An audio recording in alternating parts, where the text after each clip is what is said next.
ఫిర్యాదు మేరకు మీ మీద కేసు నమోదు చేస్తున్నాము, 41 CRPC నోటీస్ ఇస్తున్నాం మీకు అని. సరే అదేంటిది, అది ఏం పోస్టు అని అడగడం జరిగింది. అయితే ఇందులో 2 విషయాలు ఉన్నాయి. ఆ పోస్ట్ మీద నేను కన్ఫెస్ చేసినాను, అవును ఆ పోస్ట్ నేనే పెట్టడం జరిగింది, దాన్ని డిలీట్ కూడా చేయము, ఎందుకంటే ఇది మా ఆర్గ్యుమెంట్ కాబట్టి. అండ్ దాన్ని చెప్పింది కూడా మేం కాదు, మాట్లాడింది మేం కాదు, కాంగ్రెస్ నాయకులు, మొన్నటి వరకు కాంగ్రెస్ కోసం ప్రచారం చేస్తున్న యూట్యూబ్ జర్నలిస్టులే చెప్పారు కాబట్టి ఆ ఆరోపణనే మేము చేయడం జరిగింది, ట్వీట్ చేయడం జరిగింది.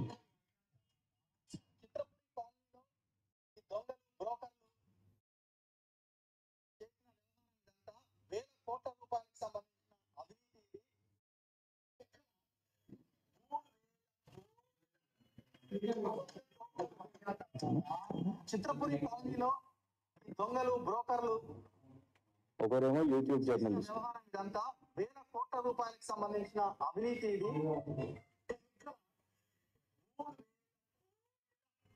ఈయనేమో మొన్న కాంగ్రెస్ నుంచి ఎమ్మెల్యేగా పోటీ చేసిన ఫిరోజ్ ఖాన్ గారు 3,000 కోట్ల చిత్రపురి సొసైటీలో భూదందా జరిగింది, అవినీతి జరిగింది అని తెలిసిన ఆరోపణ వాడితే దాన్ని చూపెట్టిందే యాజ్ ఇట్ ఈస్ సోషల్ మీడియాలో పోస్ట్ చేసినాం. ఇప్పటి వరకు కూడా డిలీట్ చేయలేదు, దాన్ని డిలీట్ చేయబోము కూడా. ఎందుకంటే మాట్లాడింది నీ కాంగ్రెస్ పార్టీ లీడరు, మీరు ప్రమోట్ చేసిన యూట్యూబ్ జర్నలిస్టు, మరియు మీరు దానికోసం ఇవాళ ఇవ్వండి ఈ కేసు నమోదు చేస్తున్నట్టు నిన్న ఇచ్చిన 41 CRPC నోటీస్ సంతకం చేసినాను. కానీ ఎక్కడ కూడా నా పోలీసు వాళ్ళు నా మొబైల్ ఫోన్ని సీజ్ చేసినట్టు ఇందులో మెన్షన్ కూడా చేయలేదు. నిన్న అక్కడికి వెళ్ళిన తర్వాత కోఆపరేట్ చేసిన తర్వాత మొబైల్ ఫోన్ను జప్తు చేయడం జరిగింది. దానికి సంబంధించిన పాస్వర్డ్లు కూడా వాళ్ళు బలవంతంగా అడిగి తీసుకోవడం జరిగింది. ఇవాళ సీఎం కార్యాలయం నుంచి వాళ్ళు ఏమంటారంటే, సీఎం PRO గారు ఏమంటారంటే, ఇప్పుడు ఈ 3,000 కోట్ల దాంట్లో ఈ చిత్రపురి సొసైటీలో కోశాధికారిగా కమిటీలో అనుముల మహానందరెడ్డి గారని రేవంత్ రెడ్డి గారి కుటుంబ సభ్యులు, వారి సోదరులు ఉన్నారు. ఇదిగోండి, ఇది court document. Anumula Mahanandareddy treasurer of cine workers society. ముఖ్యమంత్రి గారి కార్యాలయం నుంచి ఏమంటారంటే, అసలు ఇక సంబంధమే లేదు, మాకు ఆయన ఎవరో తెలియదు, మేము ఆయన ఎప్పుడు చూడలేదు అనేసి వారిది వాదన. మరి చూడండి ఈ ఫోటో ఎట్లొస్తుంది? మీకు అసలు పరిచయమే లేకపోతే, ఆయనను ఎప్పుడు కలవనే పోతే, అసలు మీకు ఆయన ఎవరో తెలియకపోతే మేము ఛాలెంజ్ చేస్తున్నాం, వస్తారా రేవంత్ రెడ్డి గారు కోర్టుకి ఈ ఫోటోను ప్రూవ్ చేస్తారా? ఏం కేసు వేసినా హైకోర్టుకి వెళ్దామా, సుప్రీంకోర్టుకి వెళ్దామా, ఏ కోర్టుకైనా వెళ్దాం. This is Yanamala Mahanandareddy, treasurer. మీ కాంగ్రెస్ నాయకులు చెప్తున్నట్టే 3,000 కోట్ల చిత్రపురి సొసైటీలో భూదందాలు చేస్తున్న దానికి కోశాధికారి అయిన యనుమల మహానందరెడ్డి గారితో యనుమల రేవంత్ రెడ్డి గారు కనిపిస్తున్నారు మీకు ఈ చిత్రపటంలో. సంబంధం లేకుండానే ఇట్లా ఇదంతా అనేది ఇది మేము ప్రశ్నించినందుకు, ఇవ్వండి మేమే కాదు, ఇవ్వండి ఇది చిత్రపురి సాధన సమితి వాళ్ళు గవర్నర్ గారికి సోషల్ మీడియా మాధ్యమంలో, ఎందుకంటే మొన్నటి వరకు ఫార్మర్ గవర్నర్ తమిళసాయి గారు వారు సోషల్ మీడియాలో చాలా యాక్టివ్గా ఉండే కదా, వారికి ట్వీట్ చేసింది చిత్రపురి సాధన సమితి వాళ్ళు, 3,000 కోట్ల కుంభకోణం చిత్రపురిలో ఉంది, ఫలానా కేసులు కూడా మేము చిత్రపురి సొసైటీ మీద మేము కేసులు వేసినామని ఆ సెక్షన్స్ కూడా ఇందులో మీకు మెన్షన్ చేసి ఉన్నాయి. మేము దీన్ని ప్రశ్నించినందుక ఇవాళ మీరు మా మీద కేసు వేసి మా ఫోనును జప్తు చేయడానికి కారణం ఇదా? ఎందుకంటే రేవంత్ రెడ్డి గారు ఒకవేళ నిజంగానే ఫోన్లే జప్తు చేయాలని అనుకుంటే ఫస్ట్ అసలు ఫోన్ ఉండొద్దు, అంటే రేవంత్ రెడ్డి గారి దగ్గర ఫోన్ ఉండొద్దు. అప్పట్లో మీరు గమనిస్తే బయోడైవర్సిటీ ఫ్లైఓవర్ మీద అక్కడ ఒక యాక్సిడెంట్ అయితే ఆయన పేరు, ఇంటి పేరు కల్వకుంట్ల అని ఉన్నందుకు దాన్ని ముడిపెట్టి ఇక ప్రచారం కాంగ్రెస్ వాళ్ళు మొత్తం కూడా మీరు కేటీఆర్ గారు బంధువు, కేసీఆర్ గారు బంధువు అని ఏమైంది? కేవలం అది ఒకటే కాదు, సెక్రటేరియట్ కింద నిజాం నగలున్నాయి, వజ్రాలున్నాయి, వాటిని అన్నిటిని కూడా దోచుకుంటున్నారు అని రేవంత్ రెడ్డి గారు ఆరోపణ చేసిర్రు అప్పట్లో. ఇదిగోండి, హైకోర్టు చెప్పింది, Telangana high court dismisses rumours of treasure trove in old secretariat building. ఎందుకంటే రేవంత్ రెడ్డి గారి ఆరోపణలకు ప్రచారం దొరుకుతుంది. ఇవ్వండి, Revanth Reddy alleges illegal treasure hunt at secretariat. మరి దీనికోసం గతంలో మా ప్రభుత్వం ఉన్నప్పుడు రేవంత్ రెడ్డి గారు ఫోన్ సీజ్ చేసిరా? ఎవరిదైనా ఫోన్ సీజ్ చేసిన మా దునియా ఫేక్ న్యూస్లు, దుష్ప్రచారాలు. ఇవ్వండి, 10,000 కోట్ల కోవిడ్ కాంట్రాక్ట్ డ్రగ్ కేటీఆర్ గారి బావమరిదికి అని రేవంత్ రెడ్డి గారి స్టేట్మెంట్. అందరికి తెలిసి ఎవరికి వచ్చిందో కోవిడ్ కాంట్రాక్ట్ డ్రగ్ ఎవరు చేసిర్రండి? సీరం ఇన్స్టిట్యూట్ వాళ్ళు చేసిర్రు, భారత్ బయోటెక్ వాళ్ళు చేసిర్రు. వచ్చినాయా 10,000 కోట్లు? అయిందా రేవంత్ రెడ్డి గారి ఫోన్ సీజు? అయిందా దీనికోసం కేసు? మేము అనేది ఏంటంటే, ఇట్లా మేమే ఒకవేళ కేసులు వేసి ఫోన్లు జప్తు చేసుడు ఇవన్నీ చేసి ఉంటే ఇవాళ నిజంగా ఒక ప్రతిపక్షమైనా లేకుంటే ప్రజాస్వామ్యమైనా లేకుంటే రేవంత్ రెడ్డి గారైనా రాజకీయాలు చేసేవారు కాదు. ఏ విధంగా అయితే ఇవాళ మీరు అంటున్న ఇందిరమ్మ పాలన, ప్రజాపాలన, ఓ ప్రజాస్వామ్యం ఉంటది అని అంటున్నారు కదా, సోషల్ మీడియాలో పోస్ట్ చేసినందుకు, అది కూడా ఎవరు? మీ కాంగ్రెస్ నాయకులు మాట్లాడిందే, జర్నలిస్టులు యూట్యూబ్లలో జర్నలిజం చేసేటోళ్ళు మాట్లాడిన దాన్ని పెడితే దానికి మీరు ఫోన్ జప్తు చేయడం. ఖచ్చితంగా దీని విషయం మీద మేము న్యాయ పోరాటం చేస్తాం. ఎందుకంటే ఇవాళ అలవాటైపోయింది, విచారణ సంస్థల పేరు మీద, విచారణ పేరు మీద, దర్యాప్తు పేరు మీద. మొన్న కూడా గౌరవనీయులు మా శాసన మండలి సభ్యులు కవిత గారి విషయం మీద కూడా మీరు గమనిస్తే ఈడీ వాళ్ళు ఫోన్ నంబర్స్ ని బయటికి రివీల్ చేయడం. ప్రైవసీ ఉంటుంది, స్పీచ్ అండ్ ఎక్స్ప్రెషన్ ఎంత ముఖ్యమో ఒక వ్యక్తి ప్రైవసీ కూడా అంతే ముఖ్యమని గౌరవ సుప్రీంకోర్టు చెప్పడం జరిగింది. విచారణ పేరు మీద ఫోన్లు జప్తు చేస్తారు. మొన్న రేటుకు వచ్చినప్పుడు అందరు సహకరించారు, కానీ పిఆర్ఓలు ఎవరండి? గతంలో జర్నలిస్టులుగా పనిచేసిన వాళ్ళే రాజకీయ నాయకుల దగ్గర వాళ్ళు పిఆర్ఓలుగా ఉంటారు. వాళ్ళవి కూడా మొబైల్ ఫోన్లు జప్తు చేయడం, దాంట్లోకి వెళ్ళి డేటాని తీసుకోవడం ఉందా? చట్టపరంగా మీకు అనుమతి ఉందా? లేదు. ఎందుకు చెప్తాను, ఇగోండి, సుప్రీంకోర్టు ఆర్డర్స్ ప్రకారం సర్క్యులేషన్ ఆఫ్ గైడ్ లైన్స్ ఇచ్చింది. సుప్రీంకోర్టు గైడ్ లైన్స్ ఇచ్చింది. సీజర్ ఆఫ్ డిజిటల్ డివైసెస్ అనేది జుడిషియల్ వారెంట్ ఉంటేనే చెయ్యాలి అని ఇలా చాలా స్పష్టంగా ఉన్నది. జుడిషియల్ వారెంట్ ఉంటేనే మీరు ఎవరిదైనా మొబైల్ ఫోను జప్తు చేయాలని. దానికోసం 5 గోల్డెన్ పాయింట్స్ ఇచ్చింది. ప్రత్యేకంగా ఈ కేసు వేసింది కూడా జర్నలిస్టులే. దేశవ్యాప్తంగా ఢిల్లీ కేంద్రంగా ఉన్న జర్నలిస్టులు సుప్రీంకోర్టును ఆశ్రయించినప్పుడు ఇట్లా పోలీస్ వాళ్ళు, ఈడీలు వాళ్ళందరూ కూడా మొబైల్ ఫోన్స్ తీసుకుంటున్నారు, సిస్టమ్స్ తీసుకుంటున్నారు అన్నప్పుడు చాలా కీలకంగా చెప్పింది, మీ దగ్గర నంబర్ 1 జుడిషియల్ వారెంట్ ఉంటేనే మీరు ఫోన్ జప్తు చేయాలి. నిన్న జుడిషియల్ వారెంట్ ఇచ్చిరా? నాకు ఇవ్వలేదు. ఎలాంటి కోర్టు నుంచి వారెంట్ లేదు, కేవలం ఒక 41 సిఆర్పిసి నోటీస్ తప్ప. ఇందులో కూడా ఏమనున్నది 41 సిఆర్పిసి నోటీస్ లో? You will not tamper with the evidence అని ఉన్నది. ట్యాంపర్ ఎక్కడదండి? నా ఫోనే తీసుకున్నారు కదా మీరు, అందులోనే ఎవిడెన్స్ ఉన్నది. వాళ్ళు ట్యాంపర్ చేస్తే ఇవాళ నాకు అనుమానం ఉన్నది. అందులో కీలకమైన రీసెర్చ్ డేటా ఉన్నది. బాజాప్తా ఇవాళ చెప్తున్నాం. అవును, రేవంత్ రెడ్డి గారి కుటుంబానికి చెందిన వ్యక్తులు ఎవరైతే వ్యాపారాలు చేస్తున్నారో, దందాలు చేస్తున్నారో వాటి మీద మేము రీసెర్చ్ చేస్తున్నాము. ఆ రీసెర్చ్ మెటీరియల్ ఆ ఫోన్లో ఉన్నది. చాలా వాస్తవం కాదా రేవంత్ రెడ్డి గారు? మీ వియంకులు వారు ఎన్నో బ్యాంకుల నుంచి రుణాలు తీసుకొని చైనా కంపెనీలతోని వ్యాపారాలు చేస్తున్నట్టు పేరు మీద ఎగవేత చేస్తే సిండికేట్ బ్యాంకు నీలామీ చేసింది. వాస్తవం కాదా? ఆ ఆస్తుల యొక్క డాక్యుమెంట్స్ అందులో ఉన్నాయి. బ్యాంక్ ఆఫ్ బరోడా వాళ్ళ దగ్గర కూడా మీరు లోన్లు తీసుకొని మీరు మళ్ళా బ్యాంకు నీలామీ చేస్తుంటే అట్లాంటి డాక్యుమెంట్స్ అందులో ఉన్నాయి. రకరకాల దందాలు వాళ్ళు ఏదైతే చేస్తున్నారో, భూపాల్ ఇన్ఫ్రాస్ట్రక్చర్ కానివ్వండి, మ్యాక్స్ బిఎన్ ఫార్మా కానివ్వండి, మగధ రియల్ ఎస్టేట్ కానివ్వండి, మొన్న పెట్టిన గీత ఆటోమోటివ్ కానివ్వండి, ఇట్లాంటి ఎన్నో చేస్తున్నారు. మేము రీసెర్చ్ చేస్తున్నాం. అందులో పరిశోధనకు సంబంధించిన ఎన్నో డాక్యుమెంట్స్ ఉన్నాయి.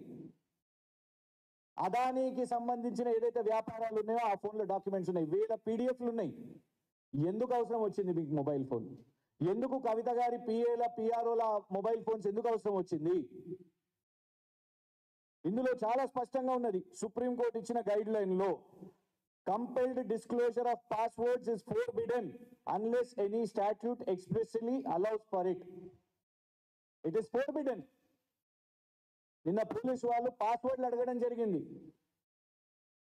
నిన్న మొబైల్ ఫోన్ పాస్వర్డ్ కానివ్వండి, ఆ యాప్ కానివ్వండి, వాళ్లకు క్లియర్ గా నేను కన్ఫెస్ చేసిన, అవును మేమే పోస్ట్ చేసినాం, దాంట్లో కోర్టు కూడా మేము చెప్పడానికి సిద్ధంగా ఉన్నాం. 3,000 కోట్ల కుంభకోణం అని పేపర్లలో మీడియా వాళ్ళు రాసిర్రు. దాంట్లో యనుమల మహానందరెడ్డి గారు ట్రెజరర్ అని తెలిసిన విషయం వాస్తవమే. ఇవన్నీ డాక్యుమెంట్స్ ఆధారంగా మేము కోర్టుకు పోతాం. నిజంగానే ఒకవేళ రేవంత్ రెడ్డి గారికైనా లేకుంటే వారి కార్యాలయానికైనా దీని విషయంలో ఇది కాదు, మేము వేసిన ఆరోపణలు ఏదో తప్పు ఉందంటే మీరు విచారణ చేపట్టాలి కదా. ఆ 3,000 కోట్ల కుంభకోణం అని మేము ఏదైతే ఈ యనుమల మహానందరెడ్డి మీద మేము వేసిన ఆరోపణ, ఆ పోస్టులో మేము చెప్పింది తప్పైతే మీరు విచారణ చేపట్టండి. కానీ ఫోన్ తీసుకోవడానికి మీకు ఎలాంటి హక్కు ఉన్నది? ఎందుకు ఫోన్ని సీజ్ చేసిండ్రు? అందులోకి వెళ్ళి ఏం డేటా కావాలి? సోషల్ మీడియాగా ఇలా నలుగురం కూడా మేము కన్వీనర్లం ఇక్కడ ఎందుకు కూర్చున్నాము అని అంటే, సోషల్ మీడియాకు సంబంధించిన మా స్ట్రక్చర్ ఉంటుంది, గ్రామ స్థాయిన మా డేటా ఉంటుంది. వాళ్ళందరూ కూడా మెసేజెస్ చేస్తూ ఉంటారు. ఇది ఎవరి మీద ఒత్తిడి పెట్టడానికి? మేము అధికారంలో ఉన్నప్పుడు రేవంత్ రెడ్డి గారు ఎన్నో అబద్ధపు ప్రచారాలు, ప్రొపగాండా, దుష్ప్రచారాలు, కార్టూన్లు, కేసీఆర్ గారి మార్ఫింగ్లు, ఆఖరికి రేవంత్ రెడ్డి గారు కేసీఆర్ గారు మనవన్ని కూడా వదలలేదు. అవన్నీ చేసినప్పుడు మేము కేసులు వేసినామా? రేవంత్ రెడ్డి గారు ఫోన్ని సీజ్ చేసినామా? లేదు ఏ కాంగ్రెస్ నాయకునైనా ఆ వర్కింగ్ ప్రెసిడెంట్ గారు ఎవరైతే మా మీద ఫిర్యాదు ఇచ్చిర్రో వారి ఫోన్ని సీజ్ చేసినామా? సోషల్ మీడియాలో పోస్ట్ పెడితే ఫోన్లు సీజ్ చేయడమా? గిదా ఇంద్రమ్మ పాలన అంటే? ఇంద్రమ్మ పాలన అంటే మళ్ళా 1975 ఎమర్జెన్సీ అని వాళ్ళ ఉద్దేశం అని అర్థమవుతున్నది. బరాబర్ పోరాటం చేస్తాం. రాష్ట్ర వ్యాప్తంగా ఉన్న మా సోషల్ మీడియా సోదరులకు కూడా మేము చెప్తున్నాం, ఇవాళ ఫోన్లు సీజ్ చేసినంత మాత్రాన మా డేటాని చోరీ చేసుకొని బలవంతంగా మా కాంటాక్ట్స్ కానివ్వండి, మేము చేస్తున్న రీసెర్చ్ ని కానివ్వండి, ఆ ఇన్ఫర్మేషన్ తీసుకున్నంత మాత్రాన మేము భయపడిపోతామా? ఖచ్చితంగా కలిసికట్టుగా నిలబడతాం. కింది స్థాయిలో గ్రామ గ్రామాన మా సోషల్ మీడియా వాళ్ళ మీద కాంగ్రెస్ నాయకులు దాడులు చేస్తున్నారు. మొన్న చూసినాం ధర్మపురిలో, అక్కడున్న ఎమ్మెల్యే గారు ఆడియోనే వచ్చింది. ఆ ఎమ్మెల్యే గారు వాళ్ళ నాయకులు వాళ్ళు మాట్లాడుతున్న దాంట్లో మా సోషల్ మీడియాలో యాక్టివ్గా ఉన్న మాధవ్ తను అక్కడ వీడియోస్ చేస్తూ ఉంటాడు, స్థానిక వీడియోస్ చేస్తూ ఉంటాడు. తన మీద దాడి జరిగింది. యూట్యూబ్లో వార్తలు చెప్తున్న జర్నలిజం చేస్తున్న శంకర్ మీద దాడులు జరిగినాయి. అంటే ఒత్తిడి పెట్టే ప్రయత్నం చేస్తున్నారు. ఇలాంటి భయపెట్టే చర్యలు చేస్తే భయపడ రేవంత్ రెడ్డి గారు. దీని మీద పోరాటం చేస్తాం. ఖచ్చితంగా కోర్టులో పిటిషన్ వేస్తాం. ఏ బేసిస్ లో మొబైల్ ఫోన్ ని జప్తు చేసిరు మీరు? సుప్రీం కోర్టు గైడ్ లైన్స్ ని మీ ముందు పెట్టి దీని ఆధారంగా న్యాయ పోరాటం చేస్తాం. ఎందుకంటే నిన్న రాత్రి నుంచి ఫోన్ వాళ్ళ దగ్గరనే ఉంది. దాంట్లోకి వెళ్ళి ఎలాంటి కీలక ఇన్ఫర్మేషన్ తీసుకుంటారు అనేది వాళ్ళ మాకు అనుమానం ఉన్నది. ఫోన్లు ఎందుకు అవసరం వచ్చినాయి? దేశవ్యాప్తంగా ఎక్కడ కూడా ఈ కొత్త విచిత్రంగా మొన్న కవిత గారి కేసులో కానివ్వండి, ఇది కానివ్వండి, ఎందుకు ఫోన్లు తీసుకుంటున్నారు? పిఏలు పిఆర్ఓల ఫోన్లు ఎందుకు తీసుకుంటున్నారు? విద్యాపరంగా నేను ఒక లా గ్రాడ్యుయేట్ని, జర్నలిజంలో పిహెచ్డి మొన్ననే సబ్మిషన్ చేసినాను ఉస్మానియా యూనివర్సిటీలో. పరిశోధన చేస్తాం. This is what investigative journalism. ఎన్నో తీసినాం, ఎన్నో విషయాలు తీసినాం. అదానికి ఎట్లా బయ్యారం కట్టబెట్టిర్రో రీసెర్చ్ చేసి చూసినాం. ఆ డాక్యుమెంట్స్ అందులోనే ఉన్నాయి. ఆ ఫోన్ ఎందుకు అవసరం వచ్చింది రేవంత్ రెడ్డి గారు మీ ప్రభుత్వానికి? ఎంత జల్ది అయితే మా డిమాండ్ ఏంటిదంటే తక్షణమే ఆ ఫోనుని కోర్టులో డిపాజిట్ చేయాలి. అది రేవంత్ రెడ్డి గారి పోలీస్ దగ్గర ఉంటే సురక్షితంగా ఉండదు. మాకు పూర్తి అనుమానాలు ఉన్నాయి. రాష్ట్ర వ్యాప్తంగా ఉన్న మా మా బేస్ కానివ్వండి, మా గ్రామస్థాయి కమిటీలు కానివ్వండి, గ్రూపులు కానివ్వండి, అవన్నీ చూడడానికే ఈ ఫోన్ అసలు నిజంగానే ఇంకా మాదాపూర్ పిఎస్లు ఉందా, రేవంత్ రెడ్డి గారి దగ్గర చేరిందా అనేది మాకు ఒక అనుమానం ఉన్నది. దయచేసి పోలీసులను కూడా మేము కోరుతున్నాం, రేవంత్ రెడ్డి గారు చేస్తున్న రాజకీయంలో మధ్యలో మీరు పావులుగా మారకండి. అధికారం శాశ్వతం కాదు. మీరు ఏ విధంగా వచ్చిన 100 రోజుల్లోపే మీరు ఈ విధంగా చేస్తుంటే కరెక్ట్ గా ఉండదు. మేము ఇలా చేయలేదు. ఒక్క పేరు చెప్పండి ఎవరిదన్నా ఇట్లా ఫోన్లు. అరే యూట్యూబ్లను పెట్టేసి మా మీద ఎన్ని అబాండాలు బూతులు తిట్టినా కూడా, ఏనాడు ఎక్స్టార్షన్లకు చేసినా కూడా ఏనాడు ఎవరి ఫోన్ సీజ్ కాలేదు. ఇదా మీరు చెప్తున్న ప్రజాస్వామ్యం? దీని మీద త్వరలో ఇమీడియట్ గా ఈ అన్ని బేసిస్ గా ఒక ఆల్రెడీ నిన్న లీగల్ టీమ్ తోనే వెళ్ళడం జరిగింది. దీని మీద న్యాయ పోరాటం చేస్తాం. సుప్రీంకోర్టు అయినా పర్లేదు, హైకోర్టు అయినా పర్లేదు, డెఫినెట్ గా దీని మీద పిటిషన్ చేసి, ఎందుకంటే మొబైల్ ఫోన్ వాళ్ళ దగ్గరనే ఉన్నది, అందులో కీలకంగా డేటా ఉన్నాయి, లాక్ చేసినాను. అయినా కూడా వాళ్ళు దాని పాస్వర్డ్స్ అవన్నీ కూడా అడిగారు. కాబట్టి డెఫినెట్ గా వాళ్ళు చేసిన దాంట్లో ఎక్కడ కూడా ఇన్ టెక్స్ట్ వాళ్ళు తీసుకోలేదు, బట్ నా మొబైల్ ఫోన్ని సీజ్ చేసిండ్రు అనేది ఎక్కడ కూడా మాతో రాపించుకోలేదు. కాబట్టి ఖచ్చితంగా దీని మీద లీగల్ రెమెడీస్ విషయంగా లీగల్ కేసు ముందుకు పోతుంది. Thank you.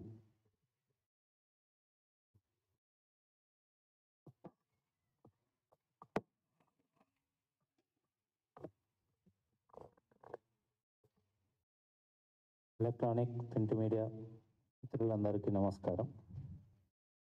నిన్న BRS party social media state convener నా సహచరుడు ప్రశాంత్ గారిని పోలీస్ స్టేషన్కి పిలిచి మీకు నోటీస్ ఇవ్వాలని పిలిచి, ఒక సోషల్ మీడియా పోస్ట్ పైన నోటీస్ ఇస్తామని పిలిచి ఆయన ఫోన్ సీజ్ చేయడం అనేది ఏదైతుందో దాన్ని మా సోషల్ మీడియా వింగ్ తరఫున, పార్టీ తరఫున తీవ్రంగా ఖండిస్తున్నాం. ఈరోజు ఒక రాష్ట్ర కన్వీనర్గా ఉన్న సోషల్ మీడియా రాష్ట్ర కన్వీనర్ ఫోన్ సీజ్ చేస్తే గ్రామ స్థాయి నుంచి, మండల స్థాయి నుంచి, నియోజకవర్గ రాష్ట్ర స్థాయి వరకు అందరూ కూడా భయపడి సోషల్ మీడియాలో పోస్టులు పెడతారని మీరు అనుకుంటే అది పొరపాటు. మేము కేసీఆర్ గారి నాయకత్వంలో ట్రైనింగ్ అయిన వాళ్ళం, ఉద్యమాల నుంచి వచ్చిన వాళ్ళం. ఇలాంటి చిల్లర వాటికి మేము భయపడే వాళ్ళం కాదు. రేవంత్ రెడ్డి గారికి కానీ, కాంగ్రెస్ పార్టీకి కానీ ఈ సందర్భంగా తెలియదలుచుకున్నది ఏంటంటే, 10 సంవత్సరాలు మేము అధికారంలో ఉన్నాం. 10 సంవత్సరాల్లో ఎన్నోసార్లు ఎంతోమంది మా ముఖ్యమంత్రి పైన కానీ, మా మంత్రుల పైన కానీ ఎన్నోసార్లు సోషల్ మీడియాలో చిల్లర పోస్టులు పెట్టినా కూడా మేము కేసులు ఫైల్ చేసినాం. అట్లే మా మీద కేసులు ఫైల్ అయినాయి. ఈ 10 సంవత్సరాల్లో ఎన్నో జరిగినా కూడా ఏ ఒక్క రోజు కూడా ఏ ఒక్కరి ఫోన్ కూడా సీజ్ చేయడం జరగలేదు. ఈరోజు ఎందుకు చేస్తుంటారు? ఇది వచ్చి 100 రోజులు కాలేదు. మీకు చేతనైతే మీరు ఇచ్చిన హామీలు 6 గ్యారంటీల పేరుతోనే ఇచ్చిన 13 గ్యారంటీలను మీరు 100 రోజుల్లో ఏదైతే అమలు చేసి చూపిస్తామన్నారో అది చేసి చూపియండి. మీరు ఇచ్చిన 420 420 హామీలను నిలబెట్టుకోండి, చూపియండి, ప్రజలకి చెయ్యండి. ప్రజల తరపున మీరు ఇచ్చిన హామీలు ఎందుకు నెరవేరుస్తలేరు అని మేము ప్రశ్నిస్తే మా ఫోన్లు సీజ్ చేస్తారా? ప్రజల తరపున పోరాడితే మా ఫోన్లు సీజ్ చేస్తారా? ప్రజల తరపున ప్రశ్నిస్తే మా మీద దాడులు చేస్తారా? మొన్న చూస్తే తుంగతుర్తిలో మా సోషల్ మీడియా మిత్రుడు సురేష్ పైన, నిన్నగాక మొన్న ధర్మపూర్లో సల్వాజీ మాధవ్ పైన, అదేవిధంగా ఇంకొక 2-3 సోషల్ మీడియా మిత్రుల పైన కేసులు పెట్టడం, వీలైతే రౌడీలతో, గూండాలతో దాడులు చేయించడం, లేకపోతే పోలీసులతో కేసు పెట్టియడం.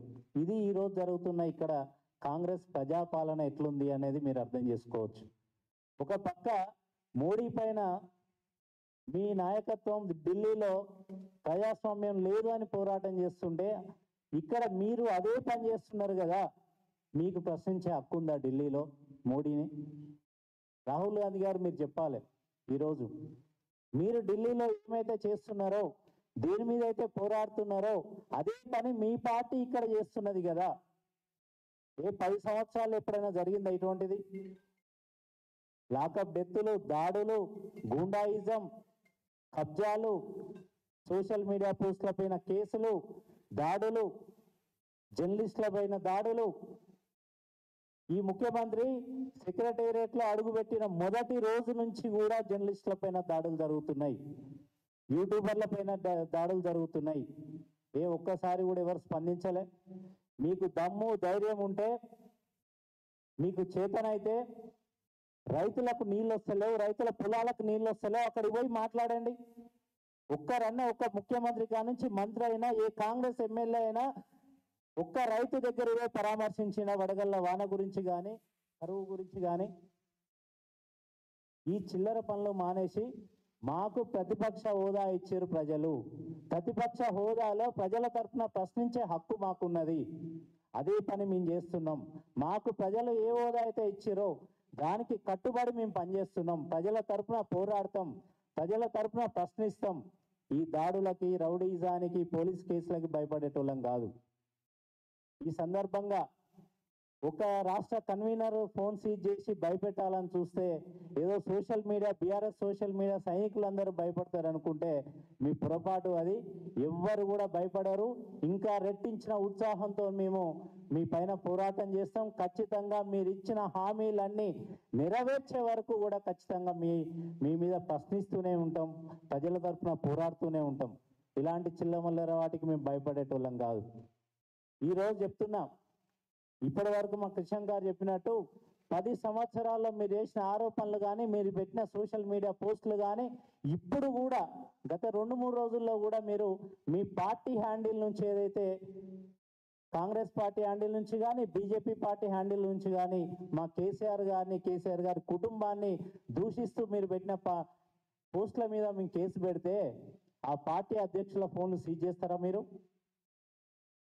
కాంగ్రెస్ పార్టీ హ్యాండిల్ నుంచి పెట్టిన పోస్ట్ మీద నేను కేసు పెడతా, పార్టీ ప్రెసిడెంట్ గా, పిసిసి ప్రెసిడెంట్ గా ఉన్న రేవంత్ రెడ్డి గారి ఫోన్ సీజ్ చేస్తారా?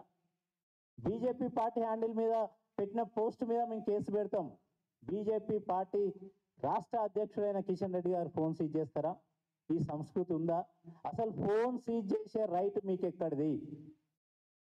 పోలీసులకు కూడా, డీజీపీకి కూడా నేను విజ్ఞప్తి చేస్తున్నా ఈ సందర్భంగా, ఎవరికి కూడా అధికారం శాశ్వతం కాదు.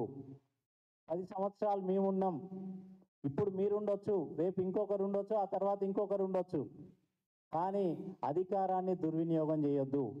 మేము పాలనలో ఉన్నప్పుడు ఎట్లయితే చేసారో ఇప్పుడు కూడా అట్లే చేయండి. కేసులు పెట్టండి, కోర్టుకు పంపండి, కోర్టులో చూసుకుంటాం ఎవరిది తప్పో ఎవరిది ఒప్పో. కానీ ఇలాంటి చిల్లర పనులు చేయొద్దని పోలీసులకు కూడా విజ్ఞప్తి చేస్తూ, వాళ్ళకి మీ అధికారాన్ని వాళ్ళ కోసం దుర్వినియోగం చేసుకోకండి. ఉన్నది వాళ్ళు ఉండేది కొద్ది రోజులే, కానీ మీకున్న మీ అధికారం ఎంతో కష్టపడి తెచ్చుకున్న జాబులు. రేపు పొద్దున మేము కోర్టుకు పోయిన తర్వాత మీ పరిస్థితి ఏందో మీరు కూడా ఆలోచించుకోండి అని ఈ సందర్భంగా విజ్ఞప్తి చేస్తున్నాను. ఒక పక్క కేంద్రంలో బడా నిఘా సంస్థలను వాడుకొని వాళ్ళు ఫోన్లు సీజ్ చేస్తారు. ఇక్కడ చోటా సంస్థలను వాడుకొని, నిఘా సంస్థలను వాడుకొని, పోలీస్ సంస్థలను వాడుకొని మా ఫోన్లు సీజ్ చేస్తున్నారు. చోటే బాయ్ ఇద్దరు కూడా ఒక సంస్థలో ట్రైనింగ్ అయ్యి ఒకటే పని చేస్తున్నవారు. ఈ ఇద్దరి లక్ష్యం కూడా ఒకటే, కేసీఆర్ ఆనవాళ్ళు లేకుండా తెలంగాణలో చేయడం ఒకటి, బీఆర్ఎస్ పార్టీని లేకుండా చేయడం కోసం. ఈ 2 పార్టీలు ఢిల్లీలో కొట్లాడుకున్నా కూడా తెలంగాణ రాష్ట్రంలో మాత్రం 2 పార్టీలు కలిసి పనిచేస్తున్నాయని చెప్పడానికి ఇవన్నీ కూడా నిదర్శనం. మొన్న చూస్తే మీరు ఈడీ కానీ ఇంకోటి కానీ ఆ సంస్థలు వచ్చి కవితక్కని, వారి పిఏని, పిఆర్ఓల ఫోన్లు సీజ్ చేయడం, ఇక్కడ చూస్తే పోలీసులను అడ్డం పెట్టుకొని మా ఫోన్లు సీజ్ చేయడం, ఇవన్నీ కూడా మీరు ఎంత బెదిరించినా కూడా బీఆర్ఎస్ పార్టీ అనేది ఎప్పటికీ పోదు. కేసీఆర్ గారు భయపడేటోడు కాదు, కేసీఆర్ గారి సైన్యంగా ఉన్న మీ ఎవరం కూడా భయపడేటోళ్ళం కాదు. దీన్ని మీరు గుర్తుంచుకోవాలని ఈ సందర్భంగా తెలియజేస్తూ మీ అందరికీ కూడా ధన్యవాదాలు తెలియజేస్తున్నా. జై తెలంగాణ.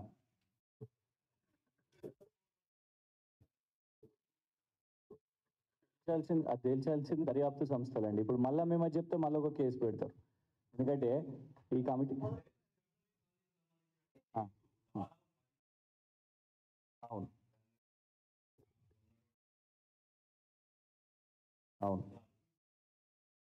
అంటే రీజన్ ఏంటంటే మొన్ననే కోర్టు దీని మీద తీర్పు ఇచ్చింది దాదాపు 2 నెలల మీద. నేను దాని బేసిస్గా మాట్లాడుతున్నాను. Court has given order.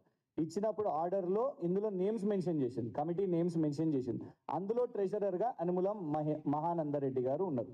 So I have to go by the court. ఏదో నేను దాన్ని ఏంటంటే కాంగ్రెస్ లీడర్స్ మాట్లాడారు కాబట్టి మేము దాన్ని పోస్ట్ చేసినాం. వాళ్ళు ధర్నాలు చేపట్టారు, కాంగ్రెస్ లీడర్స్ మాట్లాడారు, జర్నలిస్ట్ ఫ్రెటర్నిటీ మాట్లాడారు. కానీ ఎప్పుడు జరిగింది, దానికి కోర్టు ఎప్పుడు తీర్పిచ్చింది, దాని మీద ఏ కమిటీకి ఇచ్చింది అనేది మాత్రం this is the court order sir. నేను ఈ కాపీ కూడా మీకు ఇస్తాను.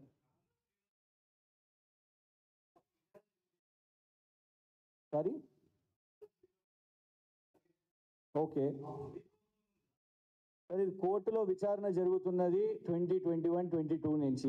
దానికంటే ముందు నుంచే ఏ ప్రభుత్వం ఉన్నది సార్? దానికంటే ముందు ఇక్కడనే చాలా క్లియర్ గా మెన్షన్ చేసి ఉన్నది, dated 2021. In fact show cause notice dated 19th August 2021 to the 5 managing committee members of the present elected committee of the society. ఎవరి ప్రభుత్వం ఉన్నది సార్ అప్పుడు? ఆ ప్రభుత్వమే ఉన్నది కదా. Simple as that. నేను అనేది ఏంటంటే సార్, అందులో ప్రభుత్వ మెంబర్లు ఏమన్నా ఉన్నారా? లేరు. ఆ కమిటీ ఏదైనా చేసిందంటే మేము ప్రభుత్వంగా సపోర్ట్ చేయలేదు. మేము కోర్టులో జరిగే ఏదైతే దర్యాప్తు ఉన్నదో కోర్టు అది చేసుకున్నది. వాళ్ళు ఇచ్చిన తీర్పు కూడా అది ఉన్నది. దాన్ని ప్రొటెక్ట్ చేసిన వ్యక్తి ఎవరు అనేది మాత్రం ఖచ్చితంగా దాని మీద చర్చ చేయాలి. ఈ మహానందరెడ్డి, అనుముల మహానందరెడ్డి వెనుక అనుముల రేవంత్ రెడ్డి గారు ఉంటే ప్లీజ్ కమ్ ఫార్వర్డ్. మా ఫోన్ సీజ్ చేసే బదులు దర్యాప్తు చేయండి.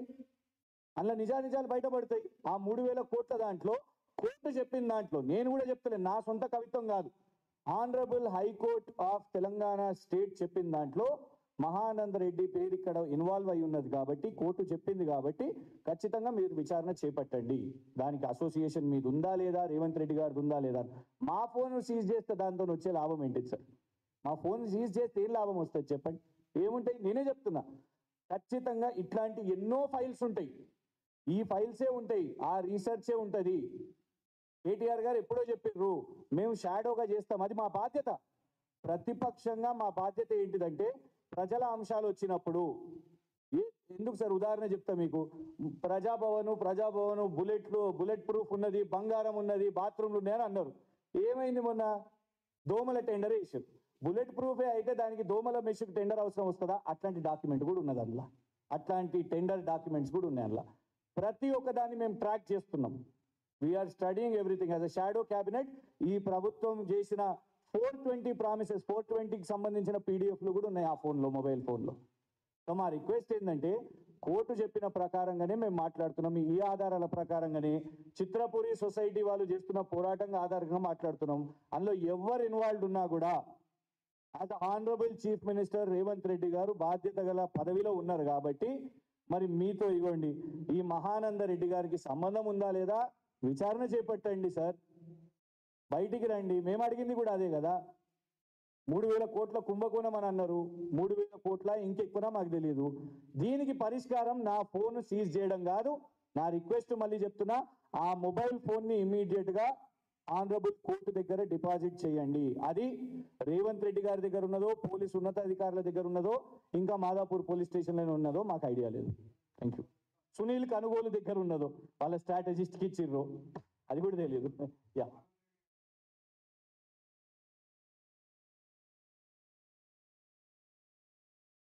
కల్వకుంట్ల మిలన్ రావు అని ఎవరో పేరున్నంత మాత్రాన కూడా అప్పుడు మస్తు ప్రచారం చేశారు.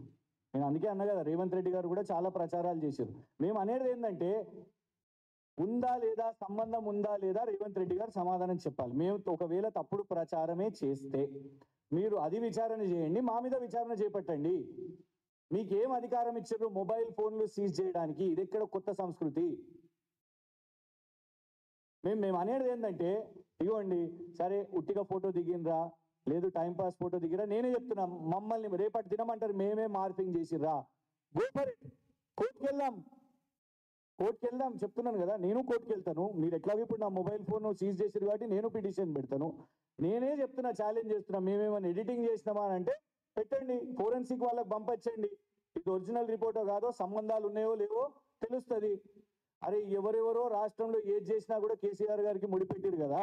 మరి ఇక్కడ అనుముల మహానందరెడ్డి గారు ఏదైతే కోర్టు చెప్పిందో ఆయన మంచి ఇవ్వండి, ఇది కనబడుతున్నది, చేయండి మా మీద విచారణ.